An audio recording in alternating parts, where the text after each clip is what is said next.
Hey guys, today I'm taking a look at Damwon versus Dragon X in the quarterfinals of Worlds 2020. So if we take a look at the first game here, in this draft, we have what's actually, I would say, a pretty standard draft. So the odd members out maybe are the Shen and Galio. But other than that, on Dragon X's side, we actually have a lot of very standard bans, right? Lucian and TF. You often don't want the team on blue side to have those as first pick. And then two high priority junglers are banned.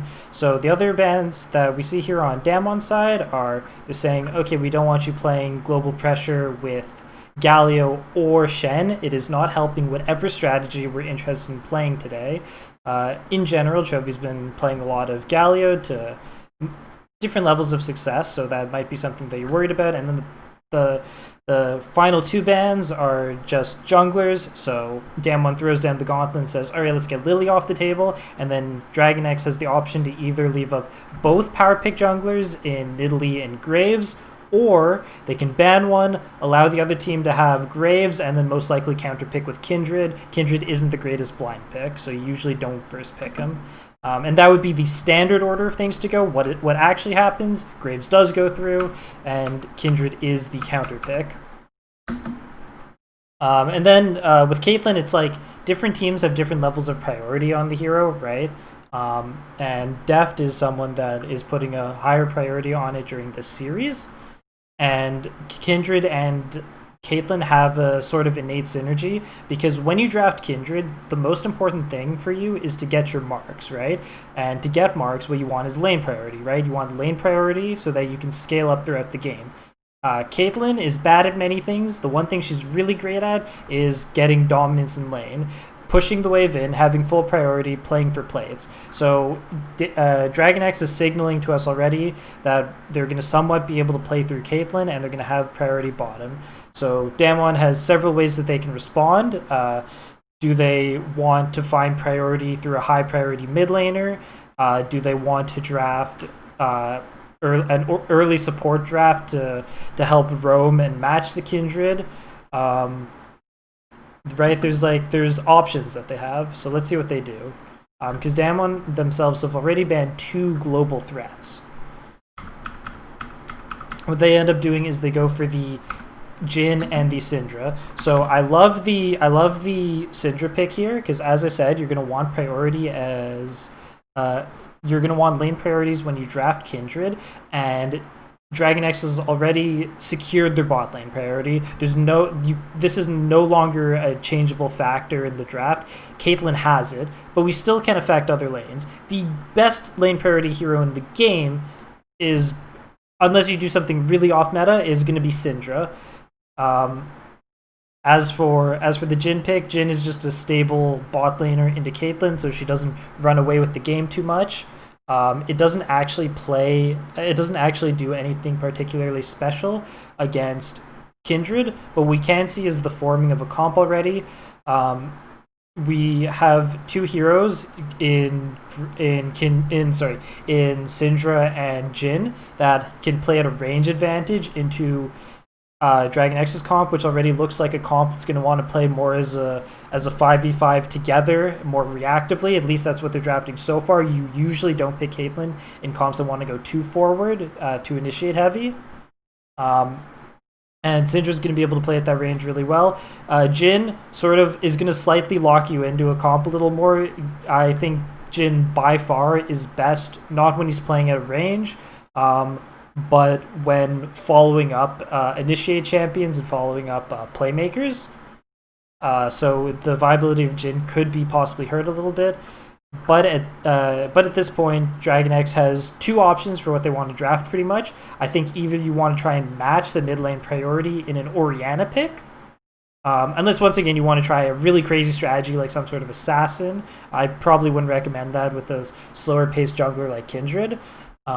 Or their other option is to immediately get a tank, because Jhin performs poorly into hard tanks. So you can draft a tank right now. Most likely it would be Ornn before the second rotation bans come in. So those are the two options that Dragon X have, and they decided to go with the Orianna, potentially because Chovy is one of their star players and someone you might want to play off of. Now, in the way of bans, a lot of options. The whole draft here is going to be about having bot lane not get hurt too much, and by being able to get Kindred rolling with the marks and the ability to take over the game that way through priority and not being contested too much. So what sort of heroes can we ban to stop that from happening? Pantheon offers a ton of roam and global pressure. Either drafting him for yourself or banning him is reasonable when you've drafted a Kindred comp. Damwon, as we talked about already, don't want to fight Jins when they pick don't want to fight tanks when they pick Jin. So Ornn is the most obvious draft. As well, Ornn will fit nicely with a more reactive composition. And then, then Damwon has options, like they can also ban another viable tank. Sion wasn't really in the Worlds meta during this series, although he's picked in other series. But maybe you think Volibear is something you want to get off the table, but Volibear wouldn't fit with the comp as well, although it would give the Ori ball threat. But Ornn is the main one you want to get off the table. And then Dragon X comes out with a ban that I absolutely love. I'll probably have to get into this in a video of its own at some point.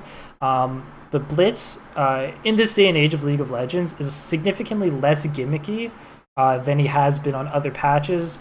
In this current iteration, he is so excellent when you have comps that just want to stand still and play reactive, get to objectives first, or outrange each other. Blitz can totally change up that dynamic, right? Because he brings the champion to you, right? He doesn't need to put himself out there. It's a very non-committal initiate, and it sort of breaks up lines of skirmish. So I love the Blitz ban. I don't know if it was a hard necessity here, but if we want Caitlyn to be as pressured as little as possible, looks good. And then for the final ban, Damwon just say, well, maybe they would think of drafting Blitz, hard to say, but with that off the table, not a lot of good answers to Lux. We're just gonna make sure that you're not gonna beat us up too bad bot lane. And then another champion that I really like comes in the Lulu. I've talked about in other videos how I really like Lulu Ashe. I also really like Lulu Caitlyn, because those are two heroes that are already gonna have a significant amount of lane priority. And Lulu is going to play the same way that those heroes are going to want to play, just poking and getting priority in lane, while also turning those characters into much harder and faster scalers. So if you're not too worried about what the opposing support draft is going to be, Lulu can potentially be really good, right? And maybe the Blitz ban opens that champ up a lot.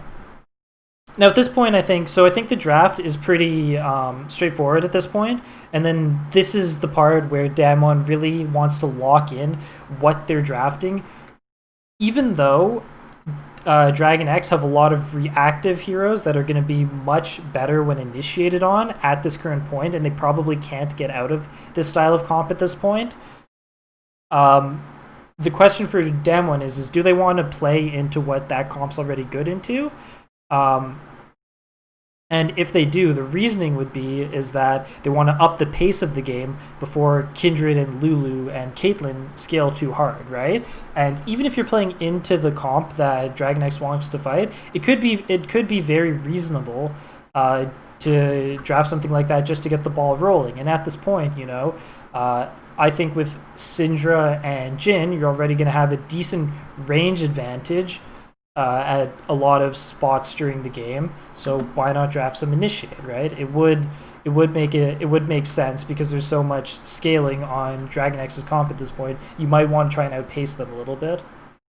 Your other option, of course, and something that I was thinking of when I watched this game live, was I thought Jace looked really good here. A difficult to be punished hero would add Jace sort of his multi-purpose, where his E adds a little bit of initiate in movement speed, but also a poke comp for when DRX's comp is kind of just standing still. We'll see what Damwon draft. So they decide to go for the Leona and Kennen Kennen's a very interesting draft here. So Leona, we talked about, right? Maybe you want to try outpacing them. Maybe you want to stop. You don't want Kindred to have too much priority in this game, which is the main thing that both teams are going to be thinking about during this draft. But there's one other very interesting way that you can defeat comps that are like 5v5 balls, more or less. And that's with AoE, right? If they're all sticking together, maybe you can get some sort of AoE damage onto them. This isn't like a perfect way to counter those comps, because at the end of the day, those comps want people initiating on them, and there's a decent amount of range pressuring Kennen off. But it does open up the possibility that maybe if things work out for him, he'll be able to get them all grouped up, because Dragon X's comp can't even operate in small chunks. It has to be together, and there's too much of their comp has been drafted for them to navigate off of that style already. So pretty interesting drafts out of Damwon, and then Dragon X is probably just going to draft something that's going to fit the style that they're already playing, right? And they decide to go with Jace, right? So I don't think like Jace wasn't a necessity to beat Damwon's comp, but there isn't a lot of tankiness, so lethality is going to be pretty good here. And Jace is going to be playing at the same tempo as the rest of Dragon X, right? We're going to be standing as a ball together, and we're going to be shooting at each other. And plus, it'll hopefully help with some lane priority into Kennen, because we know that we are interested in getting Kindred ahead. This is a cool game because I think both drafts are actually really strong. The things to look out for: what kind of tempo can Graves and Leona push, right? And then it's like, what kind of priority can Caitlyn, Jace, and Orianna consolidate in their own lanes? Orianna probably won't be able to do as much because Syndra will have a little bit of lane dominance over her. And yeah, just seeing if Kindred is able to get ahead in that regard, right? But both teams definitely have avenues that they can play through to win this game. So cool drafts. All right, so let's look at some stuff that happens, right? So although Caitlyn and Lulu can get a lot of lane priority, Lulu is really bad at reacting to plays, and she has very low movement speed, so she's very bad at rotating to them, right? So a lot through the early game, and this isn't anything special, but I just wanted to say, like, throughout the early game, Beryl does a very good job of being proactive, right? Walking up with Canyon, because he's going to have some early game priority on the Kindred.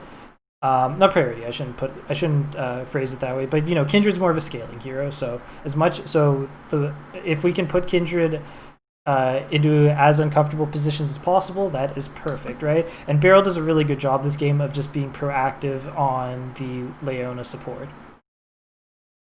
So I actually think this game gets decided really early on. I think it gets decided at this first 8-minute Rift Herald fight, as much as I hate to say it. But it's a pretty interesting fight and one we're going to want to look at. So when I watched this game initially, I was thinking, oh, this actually is not a bad looking position for DRX, right? They're all grouped together. Jace is able to poke, and he's going to be pretty potent at this point in the game.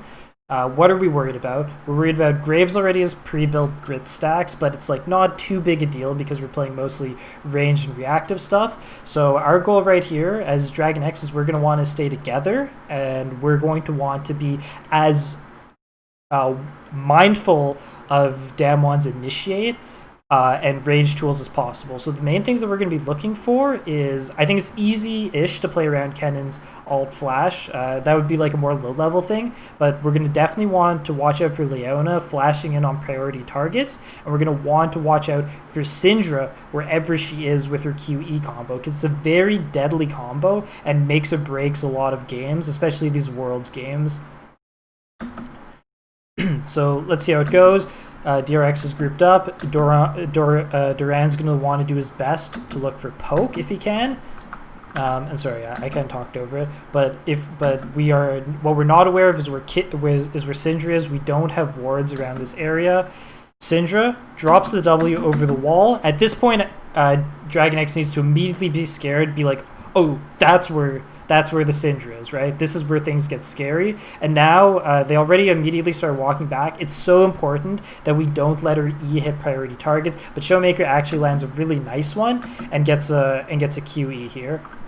So now we're already in panic mode because Barrel's walking up. That's basically exactly what Damwon needed, some form of clean initiate, and now Naguri's already walking up and going to be able to follow this up easily. So the first thing that came to my mind when I was watching this game live is Chovy was very aware that they had to be grouped, but not too grouped, and he still has the ability to land a Shockwave, because Oriana's QW Shockwave combo is actually a really good anti-initiate combo set in a lot of scenarios. So Chovy, still holding his spells, finds both carries and lands a Shockwave W on them. I'm going to probably say this a lot through the series. I heard not super nice stuff being said about Chovy. Chovy played basically every game this Worlds really well. I was super impressed with his play. I'm very surprised by the comments people had. I think the Gallios he were given were often just not very good draft choices, and it was too hard for him to do things.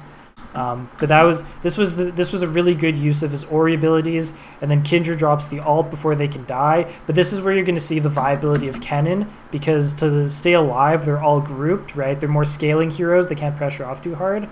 The biggest mistake, though, that happens in this fight, and I'll go back for it, and the main reason that I think this goes so sour, I think at this point DRX can still walk back, maybe concede Rift, maybe Pioshek ends up dying, but Jay still has things that he can get accomplished in this fight. I think he can still pressure and maybe make things happen, but I think Doran makes a really poor decision here.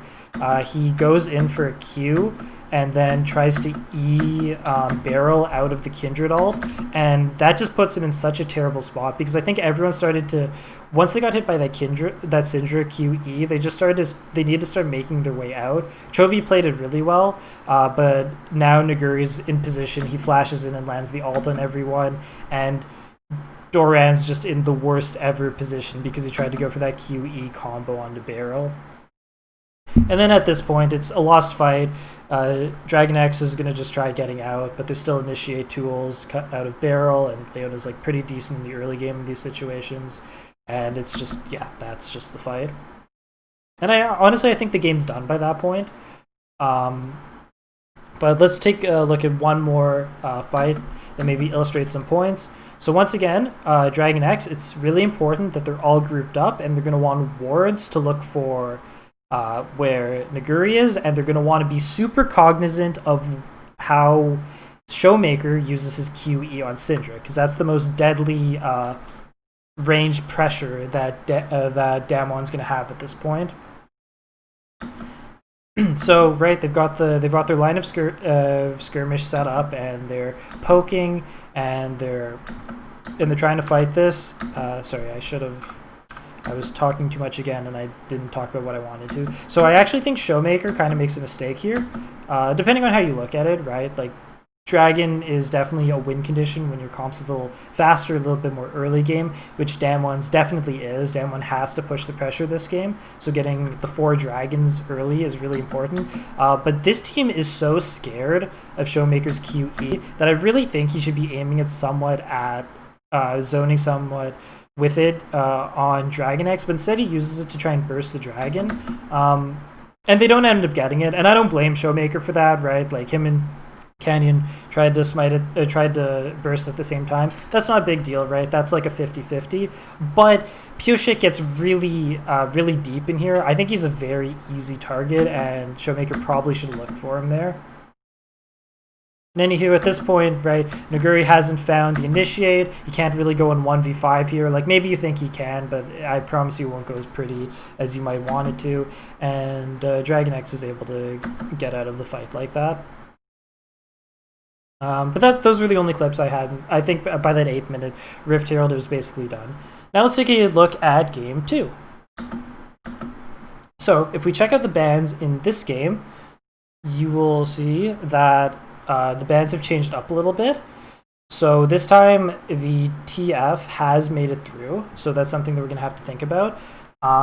And I think Dragon X very correctly identified that one of the main issues with their Kindred strategy was that Showmaker had too much pressure, had too much mid lane priority with Syndra. and in general, like, made the comp kind of hard to play. So if you want to give Chovy more priority to take over the game, although you are putting a lot of pressure on one player, then this could be an avenue that Dragon X wants to take. Damwon, now on the purple side, they ban Renekton. For whatever reason, for whatever they feel like doing this game, they feel that Renekton should be off the table. And Renekton is probably the two most solid counters to Camille, depending on who you ask, are Renekton and Jax. Jax is more of a later counter and has a lot of susceptibility in the early game, especially with jungle pressure. Renekton's basically unlane. Like, it is super tough to lane as Camille. So once Renekton is banned, Dragon X say, nope, we don't want to deal with Naguri's signature Camille pick. It seems a little too free, and we're not willing to first pick it, which isn't surprising. And then Damwon say, okay, they got rid of our ability to hold priority with the Syndra. Maybe let's get rid of Caitlyn so that they can't play through that and hold priority bottom, right? So two heavy priority lane priority heroes are taken off the table, and then Lilia's banned. The big difference is Nidalee is not banned this game, so Dragon X it most obviously would either pick either Nidalee or Graves. I think most teams have a high priority on Graves, but Nidalee has really good stats so far during this tournament. And they decided to go for Nidalee, so they're saying, okay, we're a little bit more early. Maybe we can play at a range with spears. Maybe I can support someone. Maybe I can follow someone up. Renekton, however, is off the table, so we can't go like a Nidalee, Renekton, Senna. But maybe we can do something similar. Damwon, they can take this draft in any direction. TF is still up, right? So that would be the biggest priority pick. And then, like, if they don't want to show their hand, they can take a jungler, right? And there you go. So super standard, nothing interesting. And now Dragon X can start to define what they want their comp to be. So they say, let's take Galio and let's take Senna. So Chovy seems to like Galio this patch. And Senna is a hero that will give a scaling option while also supporting frontliners in the early game, right, while she scales. Galio, most certainly something that's going to frontline. Nidalee's going to follow up. This is looking pretty well-rounded. My main issue with people picking Galio is they don't pick proper initiates for him to drop in on. I don't think he's a good reactive hero. I don't think he's a good peel hero. And I don't think he's good at initiating without hard targets to follow up, right? So at this point, like, if you're drafting this, I basically need to see, like, a Leona for this comp to make any sense. A Rakan, you know? And now Damwon's looking at the comp and they're saying, I think Damwon can draft really, they can have their draft make a lot of sense at this point. So you see what Dragon X has, and you see that their options are to either draft hard initiate, or we try and mess up their comp so that we're basically playing reactive comps, but you're down a member because Galio won't be helpful in that regard. So Damwon, they're picking bans from here on out. Are going to be, there's going to be some direct avenues they're going to want to take. And once you have TF and Graves, you already open yourself up for a style of comp where you draft a lot of range and you just play around TF's card because it's a TF's gold card because it's a very proactive ability, but not very low commitment, right? He throws the stun from range and your other range members can follow up. So you can play a more siege style comp while still having a lot of early game pressure in the TF. And Damwon Gaming decided to go super flexible on how their composition is going to play out.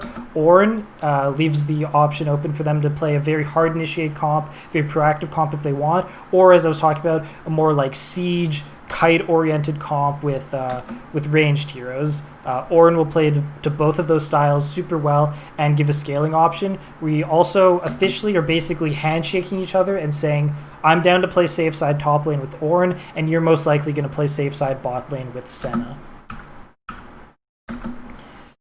So, as I said, Damwon have a straight path for them to take. I would suggest banning things that are very hard initiators so that Galio doesn't have anything to do this game. I hate the Set ban. I think it makes no sense. Set is going to work well with Senna, right? I'm going to assume they're not going to flex Galio support and set middle, but maybe they might, right? I'm just going to assume that they're not. I know some people like set to do like set Q and then alt someone forward, and Galio drops in. I think that's like a very hard situation to hit, putting a lot of unnecessary pressure on your players, and at the highest level of gameplay, this is just not a reliable combo to hit. Set isn't a fantastic initiator. He can sometimes follow up, but he's really best at denying initiate and then having that become an initiate of its own. So I hate the set ban because if DragonX commit to that style of more reactive comp, they're going to lose on the spot, I think, because Galio won't have anything to do. Now maybe DRX can give some hints into what they want to do. They ban Kalista. Makes a lot of sense, right? Orin is saying, yeah, we're playing weak side top. And Damwon already tried pretty hard to play through bottom last game despite the Caitlyn pick.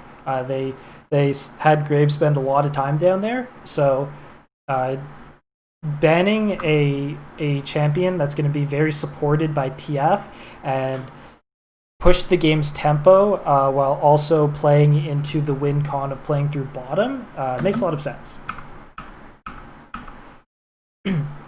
Damwon then go for a Pantheon ban. They say, okay, we're banning supports. We also don't want you to play Pantheon. Pantheon would, in fact, give a target for not TF, for Galio to ult in on in a lot of situations, right? Galio ult followed by, Pantheon ult followed by Galio ult. That could be very strong.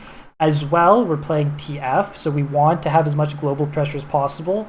The Galio already was picked as a reaction to the TF, right? Because you're saying, all right, you threw down the gauntlet and went to global ult. We need to match you somehow, right? You can be like G2 and pick the Silas, but they're saying let's go Galio. And as like a general like thought about draft in general, I don't know if you have to match globals with globals, but the current Worlds meta, that's how people have been playing it. And then the last ban is Ezreal. Once again, I don't know if it's necessary. TF gives a lot of protection to ADs in the teamfight stage of the game, so I don't think you need something safer like the Ezreal, but maybe they just don't want him to get a free lane if DragonX go a little bit more weak side bot lane. And it's also weird because like Kalista and Ezreal such polar opposites. One's like scaling, very passive. One's like very proactive, more early game. So it is interesting what directions they're going. I don't think the Ezreal ban was necessary, but I have seen a lot of like Ezreal TF comps. Maybe it's like we want to try and make plays bottom. We don't want you to be like, right, we want to make plays with the Galio. We don't want you to be too safe in that lane, right? We want to be able to pressure you. And then I think a really great pick comes out here. Thresh is going to be able... So the World's meta right now, it seems like when there's global ults middle, you often want to pick one of the two safe... I don't even know what to call them, but there's two supports that are very good at saving AD carries from ganks. That's Thresh with his Lantern and Tahm Kench with his Devour. So we look at what we want in our comp, and we have the TF sort of siege kite, be proactive at a range with our gold card. Thresh follows up that comp beautifully. He gives the peel with his E, and he can also help siege with his Q, as well as save your champions with Lantern. Perfect in a comp like this. Damwon's comp's already looking super, super solid, super clean. And in general, I just love Thresh as a pick because he's so flexible in the ways that he can be played. He can follow up, he can play siege, like reactive skirmish lines. He can just play full backline with support, with like peel and Lantern. Very, very flexible hero. And then DragonX. This is where I think DragonX comp gets really scary. Like as in for themselves. Like they've really dug a hole for themselves. They say, okay, we need to be safer bottom so that TF can't beat us up. We are already going to have trouble with where we want to play towards because they have a safe lane, they have a safe support bottom in Thresh, and they're playing weak side top lane, so at best we're getting kills on Ornn. And Dragon X end up committing to this Tahm Kench so that they are safe from the TF ganks and they can play more towards top side. In whatever they draft, we can assume at this point that Dragon X is going to pick something more carry-oriented top because they have like the more supportive Nidalee and Senna in the early game with the global ult, and they've committed to full weak side bot lane. But the big problem for me is there's no hard initiate for Galio. Now I know what the next pick is, but there is actually a way for you to like figure out what the next pick is. Because it basically has to be a champion that puts their body forward for Galio to ult on and is a carry type hero, and we know Camille is already banned. Camille would work beautifully here, but she's frankly banned, so it has to be something that's supported by the Nidalee and Senna, and puts a body for Galio, and is a carry because we're playing towards top lane. It has to be Jax. And like this is actually expected to the point where we almost could have just second rotation banned it, but realistically to me, it's so much more important just to get a hard initiator to play with Galio, like Rakan or Leona. Yes, that leaves you super susceptible to globals. Maybe the draft just needed to be different, but at this point, Galio's feeling pretty useless, and there's a lot of pressure on Chovy to make plays, I think, in the early game because he needs to get this Jax ahead. And the initiation is really bad on Dragon X. And then I think Damwon put the final nail in the coffin because they're like, okay, we have so many good things going for us. We will pretty much win the game on the spot if we pick something that'll play around the TF gold card more reactively, more counter initiate, better at just being balls walking into each other, and it's going to outscale, or I don't want to say outscale, but a scaling threat. The Aphelios looks incredible here. It's not like the best Aphelios I've ever seen. Like Aphelios looks like the best when he can safely-ish scale and it's all initiators. That's when he feels the best. But this is going to be pretty good where nothing is going to play too far out of his range, assuming the game doesn't go too late against Senna. And he'll be able to do his thing otherwise. So I think this was a huge draft gap. Game 1, I think it could have gone either way. Damwon just needed to outpace a little bit. But yeah, I think this game, I hate what Dragon X did. I hate the way people have been drafting Galio. And I think Damwon basically, I think the draft is hard in favor of them. And let's take a look at Chovy trying to be proactive and the abilities that Galio possesses. So here's a fight that happens bottom. Galio comes in. You can maybe a little late, right? We can call that possibly a misplay. He might have needed to just be there faster when the fight was happening. And then the reason I want to point out this play is I actually think Chovy plays it super, mechanically, he plays it so well. Let me take it back so we can watch this again, right? So he activates his Predator here, right? And he wants to catch Ghost on the flash. So he flashes forward, then he E's. And Ghost, probably scared of a flash W, flashes immediately. But Chovy's already aimed his E at exactly where Ghost is going and then follows up with the W. This is as well mechanically played as it can be. Galio's initiate is trash. That's the best you're going to get. That is the smartest and most mechanical you can be about this play, and it just doesn't work. This play doesn't work. They don't kill him in time. TF makes it there. I don't think Chovy's gonna humanly play better than that, and we need him to be proactive. I also want to point out that he's already found a roam top lane that was successful at this point. It's just unfortunate because they're killing an Ornn who doesn't mind dying anyways. And as I was saying, I think Chovy had a lot of criticism thrown towards him. I think he played great. Or at least he wasn't given the tools to perform in the way that he could have. So here, I just wanted to show this clip quickly. It's not that exciting. It's just Damwon pushing down middle while Pioshik does Dragon. The main thing I want to point out is Damwon have such a nice, siege line comp where like they play around TF and they're all range and they have the thresh, right? Not a lot of real initiate, but like a lot of safe options to be proactive in the TF gold card, and then they can just follow it up with ranged heroes and scaling options. It's very hard to beat them in a siege situation, and obviously this wasn't going to be a siege win because Dragon X isn't 4v4 in this situation, but you can see it's even hard for them just to clear the wave, you know? Like, they can't really get the wave off, they can't really outrange Senna having a higher amount of stacks, so it's really easy for Damwon just to walk down middle and make a proactive move while the dragon dies. And then I have one clip here that's kind of funny. This actually highlights the weakness in Damwon's comp, right? It doesn't have initiate abilities. They have to take, for Damwon to win, despite being a very proactive team, they're going to want to take this game slowly, right? Play, and as I keep saying, play around the TF gold card, maybe play around thresh hooks, right? Just like, just flashing backwards as much as possible, right? And they go for a proactive play on the red buff here, and I think they get a little overzealous. This team needs to watch out. Like, it's such a random scenario, right? Like it's so unrealistic for Galio to land a taunt like this. It just happens, you know, but it is off the back of Damwon not being as careful as they should be. Maybe getting a little cocky even.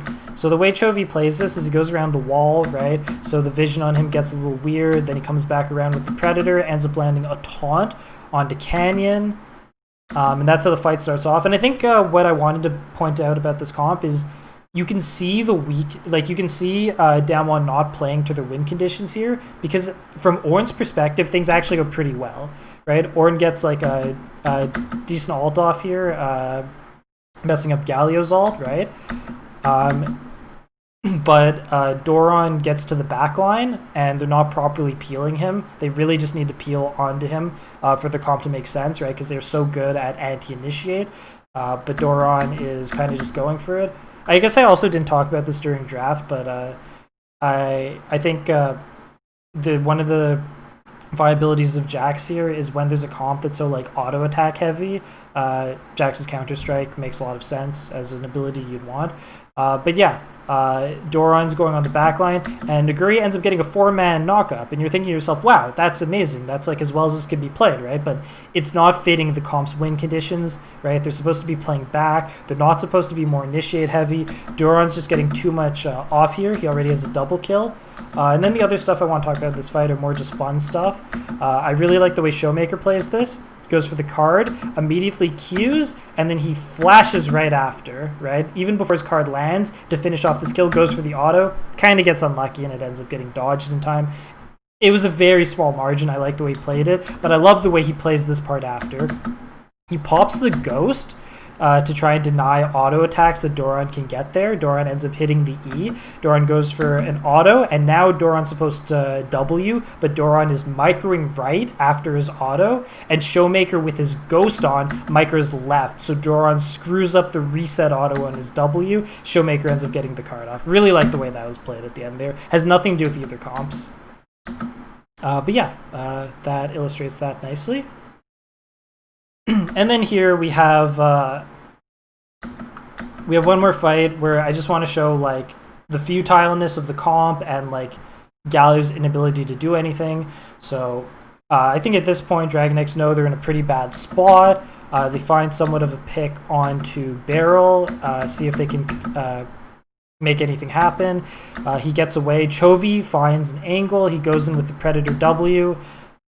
He hits the support, and Canyon E's away. Galio is not a good initiator. I think on one hand you can say Chovy played this bad. Definitely, this was a bad play. But at the same time, he's trying things. I don't think the coach did him any favors with this Galio pick. And from this point, it's so easy for Damwon to just play slowly, play off the gold card, play off the Graves autos, right? We're just going to walk forward. How good does Aphelios look right now? Aphelios can just walk forward. We don't have to do anything crazy, right? We just walk up when we see the opportunity, flash. You know, now people are low enough where flashing makes sense. Now they're low enough where Ornn initiates and makes sense, right? Like, we just take the fight slowly. We didn't have to be super proactive. We just had to peel and follow up. Cool. All right, now let's take a look at this final game in the series. This is Dragon X versus Damwon Game 3. So if we look at the draft, it's the same on Damwon side. Dragon X is elected for blue side again. It's not the same. This time TF gets banned for Damwon. What's interesting is TF's banned instead of Renekton, so that there isn't a super good counter for Camille up. But Dragon X still decides to ban out Naguri's Camille. Maybe they just don't want to deal with it if they don't have global pressure in TF, or maybe they have a specific strategy they're looking for, or just giving Naguri respect in general. They were just willing to let it through in game 1. Hard to say, but Renekton is not banned this game, and Camille is banned anyways. This time, Nidalee is banned, so Lilia is up and Graves is up, and Dragon X say, all right, let's try this. We're gonna ban Nidalee and first pick Graves. How about them apples?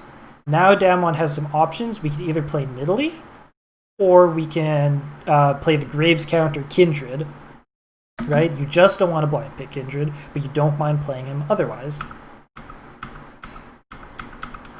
And Damwon decided to go with the Ornn and the Kindred. So Kindred, right? Graves counter makes sense here. You had 2 options. You had to pick one of them. Ornn, on the other hand, it's not indicative of anything. It's just a very flexible pick. But what I can say is that this series was being played rather slowly, so it's sort of an on-the-fly reaction to how the flow of this particular series is going. Maybe saying the weak side top and playing through bottom is really working out for us. The series is sort of slow, so having scaling options really good for us. We're going to take Ornn. The one worry currently for us, if you're a Damwon fan, is you want it, as we've talked so much about Kindred, I'm not going to go over it too much again, but we want the priority. Ornn is not giving us that, but we are probably going to play through bottom for the 3rd game in a row. So hopefully, even though we've shown a lot of our hand, Dragon X can pick a lot of stuff right now, hopefully we can still get priority in mid and bottom if possible. So right now, I think Orianna looks fantastic for Dragon X to secure that mid lane priority, but they don't go for it. Instead, they opt for Vlad and Senna, and when I was watching the series live, I felt really doomsday at this point because Dragon X didn't take the like good mid priority hero, and they picked a lot of scaling. So Vlad's like a nice counter to Ornn because you can scale up with him. It's also pretty good to have. I know it's like unintuitive, but like Kindred is much better at her ult is much better at saving people from initiate than it is from AoE, because you want to be grouped for Kindred ult anyway, so you kind of set up for AoE, whereas like Singular or like a couple initiate heroes are really bad into Kindred because they kind of get blown up and don't kill her and her friends in time. I know it's like super counterintuitive in the way her ult you would assume plays out, but AoE is actually pretty good as a counter to her. And Senna, not surprising, right? DRX probably want to play safer bot lane, just like they did last game, maybe, just based on how Damwon's playing. But right now we have 2 side lanes that are very scaling heavy. It's good that everyone's realizing how the series is sort of going, but at the same time, I was really worried when I saw this in the draft. And then Damwon instead say, okay, let's just make sure that we have the lane priority hero middle. We don't feel like banning it, 2nd rotation of bans, so let's just pick it for ourselves. And already I was very worried for Dragon X. It felt like a 3-0 for me at this point. Damwon go with an Azir ban. Azir is one of the better heroes at getting lane priority. He won't be able to outlane Ori, but he'll help. I actually think he's a pretty horrible ban here. He will be able to scale alongside Kindred, but not necessarily outrange him. Outrange her. They'll just sort of like match each other's scaling and ball comps. But Azir really hits the spot hardest when he's scaling up and and being peel for a hard initiate, that's really when he's best. And there's still too many options for Damwon to pick their own counters to the hero. Did not like the Azir ban very much. DRX go and ban Aphelios. I don't think Aphelios is too special here. DRX, it didn't really commit to they didn't really commit to initiate heroes, which is what Aphelios wants to fight. And they have scaling options to match Aphelios, and it's also not certain at what range their mid lane is going to play at, because if their mid laner plays at a far range, then Aphelios won't be very good into it. Aphelios just had a good game last game. I don't think it's necessarily a good ban here. This seems to... It having done well last game seems to be the only reason it's banned out this game. Also, if you see what DRX end up picking as their mid laner, the Aphelios ban makes even less sense. And then Damwon say, okay, you're going to go weak side bot. We see what you're doing with Senna. We're going to get Tahm Kench off the table. Tahm Kench will play nice and reactively, which is what Dragon X already want to do. My only issue is, like, I doubt, not doubt, I shouldn't say doubt, but Damwon hasn't committed to, like, a lot of initiate options at this point. So they don't have to ban Tahm Kench. But if that's what they plan on diverting into, then they should be preemptively banning it, although it will show their hand a little bit. Dragon X then rounded off with an Ezreal ban. I can only assume for similar reasons to what I talked about last game, but not necessary. And realistically, I think Damwon should be looking for a higher priority bot lane to help out Kindred. So what did they go? They go Pantheon. This is the first time in the series Pantheon gets through, and it makes perfect sense here. It's you don't want your opponent to get it and be able to help out and be able to pressure Kindred off of marks, and you also want something that's going to help Kindred, much like the Leona did. Much like the Leona helped Damwon stop Kindred in game 1, right? Pantheon can fulfill similar roles. DRX, hard commit to the comp that they're playing, very reactive, very scaling heavy. And Braum is basically going to be best here at stopping Ornald. Braum is also a hero that I think is only really good in very specific spots. I don't know if this is a great spot for Braum. He'll fit the style of comp that they want to go, but he's not doing anything too special. He doesn't have great... There's not a lot of things he's peeling right now, and he's basically just a blocking or an alt bot, which is okay, I guess, but it's not my favorite. It's still just a very reactive, slow, competitive Dragon X. I was very worried for them. Vel'Koz, interesting pick that they picked up. My biggest problem with the Vel'Koz is we're not getting to see Def's legendary AD carry Vel'Koz. Not that I think that you should flex Senna anywhere else, but just for old time's sake, give us it one more time for the boys.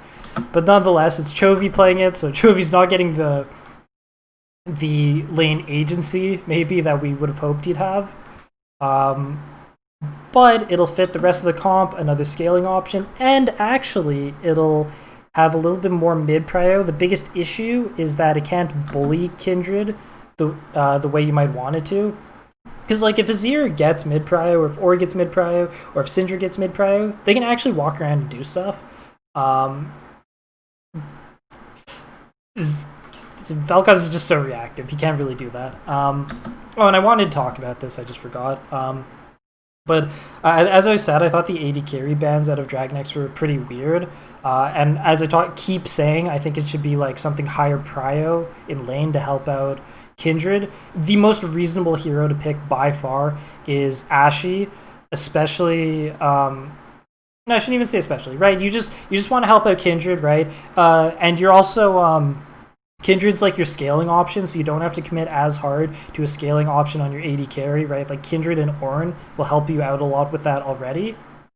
You don't need to draft a hard scaler. So Ashe gives a low commitment initiate ability. It gives flexibility to the comp in the fact that Ashe, Pantheon, and Ornn can all initiate a little bit into and Dragon X is going to primarily be playing very reactively and very slow in scaling. And yeah, Ashe's gonna help just set up for her other carries, right? Because we already we have a carry jungler. We don't need to be the scaler here. So Ashe was a great pick, and I think would have made perfect sense for Dragon X to ban it in second rotation. They just didn't. Sorry, I wanted to talk about that earlier. I think the last thing I want to say about this draft, I've mentioned it in a couple of my VODs, in a couple of my reviews already. I think Ori and Ornn is one of the best combos in the game. Ori is one of the best users of second item Ornn death cap. So Ori going whatever she wants first, most likely the tier item, right? Whatever the hell that's called, into the Ornn death cap second. That second item spike on Ori, she ends games off of it. She feels so powerful. So I always like it when those two heroes are picked together. All right, and now let's see how the game actually ends up playing out. So I think this game actually goes shockingly well for Dragon X. They picked all scaling, so much reactivity, and Pyosik does such a good job of using Graves' sort of early game advantage. I'm putting that in quotes, sort of, right? Sort of his like innate stats over Kindred. Pyosik does a really good job of getting things accomplished, I think, in the early game. So he makes a play happen earlier onto Ornn, was it? I don't actually remember. No. He makes a play. He makes a gank work bottom, which is surprising. I also think it probably caught Damwon off guard because they thought he'd play more towards top lane based on the draft. But he gets a good gank off bottom, so Pyosik already did well there. This was a blunder on his part, but I don't think it's that weird. So he tries to get Canyon. Of course, Canyon's going to ult. And now from this point, it looks like Pyosik should be able to follow it up with a kill at some point. But Beryl backed a long time ago, probably preemptively for Rift Herald. And he has hard out-prioritied Dragon X's comp here, right? Like, Ashe will have the lane prio, and Pantheon will be able to back first. That's what happens. Too bad, right? Good job. It seemed reasonable for Pyosik to try and beat the timing window. It just doesn't work out. But yeah, in general, he does a really good job, right? And like here's like a gank that ends up working on Naguri. Great job, right? Getting the Vlad ahead, which is exactly what we want. Here's another play that ends up working for Dragon X. They walk as a group, find Beryl here, end up killing him. Yeah, like not a lot of initiate options, very reactive comp that Dragon X has. Pyosik is in the right places, and a lot of stuff just ends up working for them surprisingly. And I think this is where the game starts to turn a little bit. So the lanes are going pretty well for Damwon, unfortunately. Actually, Chovy hard overperforms middle. I actually think Chovy probably overperformed the lane phase in all 3 games. But yeah, I might just be totally wrong about the matchup, which is possible. I'm not a mid laner. But I didn't expect Chovy to go up in CS against Ori, but he did. And here's a play where, once again, it's much easier for Damwon's bot lane to rotate because of priority and the heroes they are. Ashe can have an arrow be at the fight before she is, and Pantheon can ult, right? So those are the tools that Damwon has to use to be proactive and not just let Dragon X scale for free, right? So Ashe throws an arrow, which ends up getting Chovy's flash out, and Beryl ults in with the Pantheon global ability, and then Naguri follows up with his own TP, because Vlad doesn't have TP, he was bottom right here. Ends up getting onto Pyosik, and that's pretty good, right? And oh yeah, and then there's like some follow-up.